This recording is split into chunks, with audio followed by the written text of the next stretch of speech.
నరేంద్ర మోదీవి అన్ని విజయాలేనా? వైఫల్యాలే లేవా? వాటిని విజయాలుగా మార్చుకున్నారా? నమోను మించిన నేత మన దేశంలో ఎవరూ లేరా? నెహ్రూ, ఇందిరా లాంటి వారికి నాయకత్వం వారసత్వంగా వచ్చింది. మోదీకి అలా కాదు. స్వయం కృషితో రేయింబావల్లో కష్టపడి ఎదిగిన లీడర్.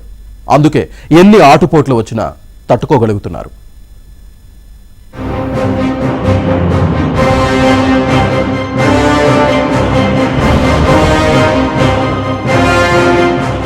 నరేంద్ర మోదీ ప్రస్థానం పూర్తిగా భిన్నమైన కాలంలో సాగింది. ఆయన నేరుగా అధికారాన్ని అందుకోలేదు. దశాబ్దాల పాటు క్షేత్రస్థాయిలో సాధారణ కార్యకర్తగా పనిచేసి ఎన్నికల వ్యూహాలను నడుపుతూ ఎదిగారు. మోదీ జాతీయ రాజకీయాల్లోకి వచ్చే నాటికి దేశంలో సంకీర్ణ ప్రభుత్వాలు, ప్రాంతీయ పార్టీల బలం, తీవ్రమైన రాజకీయ పోటీ ఉన్నాయి. అవినీతి ఆరోపణలు, రాజకీయ అనిశ్చితి ఉన్న కాలంలో ఆయన ప్రజల మద్దతును కూడగట్టారు. గుజరాత్ ముఖ్యమంత్రిగా 3 సార్లు గెలిచి ఆ తర్వాత వరుస ఎన్నికల విజయాల ద్వారా జాతీయ స్థాయిలో తిరుగులేని నాయకుడిగా అవతరించారు.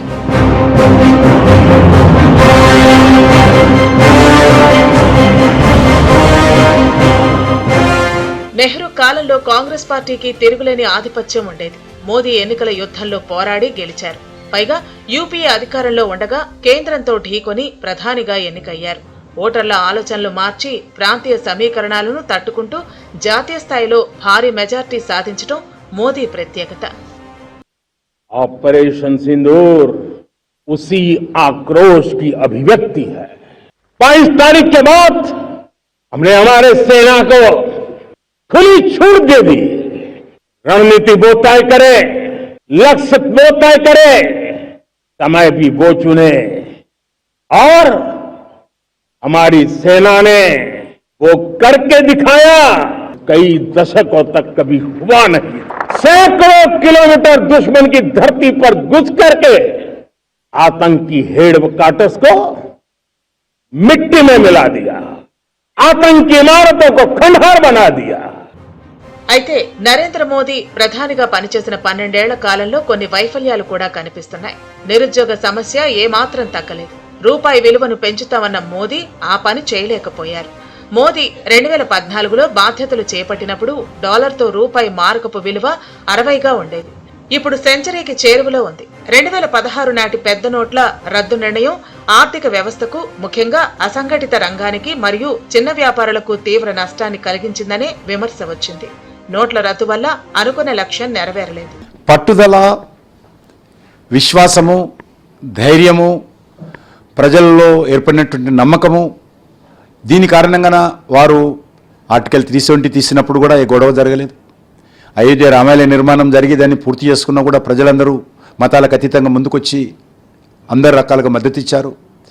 అంతేకాకుండా కరోనా లాంటి సమయంలో లాక్డౌన్ పెట్టాలంటే ప్రజలందరూ స్వచ్ఛందంగా ముందుకొచ్చి లాక్డౌన్కు సహకరించారు. పెద్ద నోట్ల రద్దు సందర్భం కావచ్చు, ఇటీవల అమెరికా ఇరాన్ యుద్ధం సందర్భంగా కూడా మీరు ఎవరు కూడా బంగారం కొనొద్దు, మనం బంగారం ఇతర దేశాల నుంచి దిగుమతి చేసుకుంటున్నాము, బంగారం దిగుమతి చేసుకోవడం ద్వారా విదేశీ మార్గద్రవ్యము మనం లక్షల కోట్లు విదేశాలకు పంపిస్తున్నాం మన డబ్బును, దాని కారణంగా రూపాయి విలువ పడిపోతుంది, కొద్దిగా కష్టకాలంలో ఉన్నప్పుడు కొద్దిగా సహకరించండి అంటే ఈరోజు 70% దేశంలో బంగారం కొనుగోలు ఆగిపోయినాయి.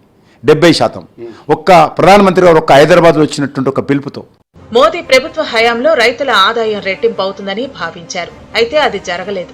అన్నదాతల ఆత్మహత్యలు పెరగటం, కనీస మద్దతు ధర హామీలపై కొంత అసంతృప్తి ఉంది. ప్రధాని మోదీ కార్పొరేట్ శక్తులకు అనుకూలంగా ఉంటున్నారని, సంపద అంబానీ, అదానీల దగ్గర కేంద్రీకృతం అవుతోందన్న అపవాదం ఉంది. ఈడీ, సిబిఐ, ఎలక్షన్ కమిషన్ను దుర్వినియోగం చేస్తున్నారన్న విమర్శలు ఉన్నాయి. నవంబర్ 8, 2016లో నోట్ బందీ చేసినప్పుడు ఆర్థిక వ్యవస్థ ఆ రోజు నుంచి ఇవాళ వరకు తేరుకోలేదంటే అదొక కారణం. కన్సల్టేషన్ తక్కువ, యాక్షన్ ఎక్కువ అన్నప్పుడు ఒక్కోసారి పని జరుగుతుంది. కానీ ఒక్కోసారి ఆలోచన లేకుండా మొదలు దూకేస్తూ ఉంటే మాత్రం ప్రాబ్లమ్స్ వస్తాయి. ఆర్థిక వ్యవస్థలో ఇంకా కొన్ని పనులు చేయాలి. అన్నిటికంటే ముఖ్యం మనకి ఇన్ఫ్రాస్ట్రక్చర్ కావాలి, డెవలప్మెంట్ కావాలి. కానీ మధ్య తరగతి వాళ్ళు, దాని కింద ఉన్నవాళ్ళు, వాళ్ళ సేవింగ్స్ అంతా ఎగిరిపోయినాయి. ధర పెరుగుదల వల్ల వాళ్ళకి కొనుగోలు శక్తి తగ్గింది. అది అడ్రస్ చేయాలి ఆయన. నేషన్, దేశం గ్రోత్ జరుగుతుంది, ముందరికెళ్తుంది. కానీ కొంతమంది వెనక్కుండిపోయారు. ఎవరికైతే రేషన్లు రావట్లేదో, ఫ్రీ విషయాలు రావట్లేదో వాళ్ళు దాదాపు 30-40% జనం ఈ భారతదేశంలో ఉన్నారు. నరేంద్ర మోదీ విజయాలతో పోలిస్తే వైఫల్యాలు చాలా తక్కువ.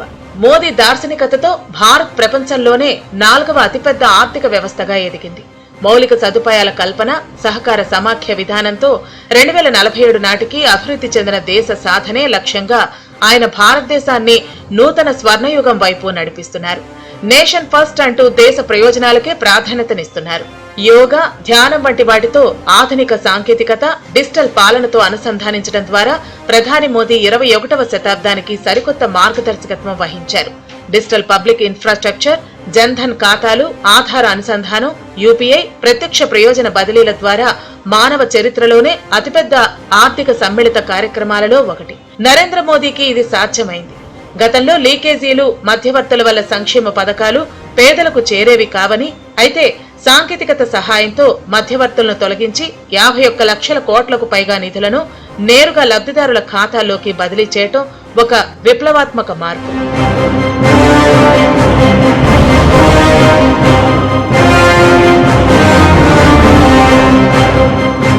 కరోనా మహమ్మారి, భౌగోళిక రాజకీయ సంఘర్షణలు, ఆర్థిక అనిశ్చితి వంటి అపూర్వమైన సవాళ్లను ప్రపంచం ఎదుర్కొంటున్న సమయంలోనూ ఇండియా అత్యంత వేగంగా అభివృద్ధి చెందుతున్న ప్రధాన ఆర్థిక వ్యవస్థగా స్థిరంగా నిలిచిందంటే అది మోదీ ఘనతే. రహదారులు, ఓడరేవులు, విమానాశ్రయాలు, రైల్వేలు, పునరుత్పాదక ఇంధనం వంటి రంగాలలో మోదీ కృషి అమోఘం. దేశ ఉజ్వల భవిష్యత్తుకు బలమైన పునాదులు వేశారు ప్రధాని మోదీ. మౌలిక సదుపాయాలను మెరుగుపరిచేందుకు కృషి చేశారు. మోదీ మొదటిసారి ప్రధాని పీటను ఎక్కినప్పుడు భారత ఆర్థిక వ్యవస్థ విలువ సుమారు $2 ట్రిలియన్. దాన్ని $4 ట్రిలియన్ దాటించారు. జపాన్ లాంటి దేశాలను వెనక్కి నెట్టి 4వ అతిపెద్ద ఆర్థిక వ్యవస్థగా భారత్ ఆవిర్భవించింది. ఆధునిక కాలంలో రోడ్లే అభివృద్ధికి సూచికలు. అలాంటిది గత 12 ఏళ్ల కాలంలో నేషనల్ హైవేలను విస్తరించారు. ఒక 2025-26 ఆర్థిక సంవత్సరంలోనే 5300 కిలోమీటర్లకు పైగా హైవేల నిర్మాణం పూర్తయింది. రైల్వే రంగానికి కూడా బడ్జెట్లో రికార్డు స్థాయిలో 2.93 లక్షల కోట్ల నిధులను కేటాయించారు. దేశంలో బ్రాడ్ గేజ్ రైల్వే లైన్ల విద్యుద్దీకరణ 99% దాటగా ప్రతిష్టాత్మకమైన 164 వందే భారత్ రైళ్లు పట్టాలెక్కి ప్రయాణికులకు అందుబాటులోకి వచ్చాయి. రోడ్లు, రైల్వేలు, ఓడరేవులను భారీగా అభివృద్ధి చేయడం ద్వారా దేశ దీర్ఘకాలిక ఉత్పత్తి సామర్థ్యాన్ని పెంచాలన్నదే మోదీ ప్రభుత్వ ప్రధాన వ్యూహం. మోదీ హయాంలో ప్రపంచంలోనే అతిపెద్ద రిటైల్ చెల్లింపుల వ్యవస్థగా యూపీఐ రికార్డు సృష్టించింది. చిన్న వీధి వ్యాపారుల నుంచి పెద్ద మాల్స్ వరకు యూపీఐ అనేది మన దైనందిన జీవితంలో ఒక భాగమైపోయింది. నెలకు 30 లక్షల కోట్ల విలువైన యూపీఐ లావాదేవీలు జరుగుతున్నాయి. దేశంలో డీమ్యాట్ ఖాతాల సంఖ్య 20 కోట్లు దాటేసింది. మ్యూచువల్ ఫండ్స్ లో నెలవారీ ఎస్ఐపి పెట్టుబడులు సరికొత్త రికార్డులు సృష్టిస్తున్నాయి.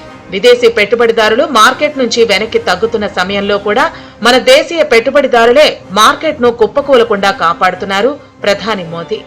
రక్షణ, ఎలక్ట్రానిక్స్ తయారీ రంగాల్లో భారత్ వేగంగా పురోగమిస్తోంది. 2014లో కేవలం 686 కోట్లుగా ఉన్న మన రక్షణ ఎగుమతులు 2025-26 నాటికి ఏకంగా 38,424 కోట్లకు చేరటం ఒక అద్భుతం. ప్రస్తుతం 80కి పైగా దేశాలకు భారత్ రక్షణ ఉత్పత్తులను ఎగుమతి చేస్తోంది. ఇదంతా మోదీ ఘనతే.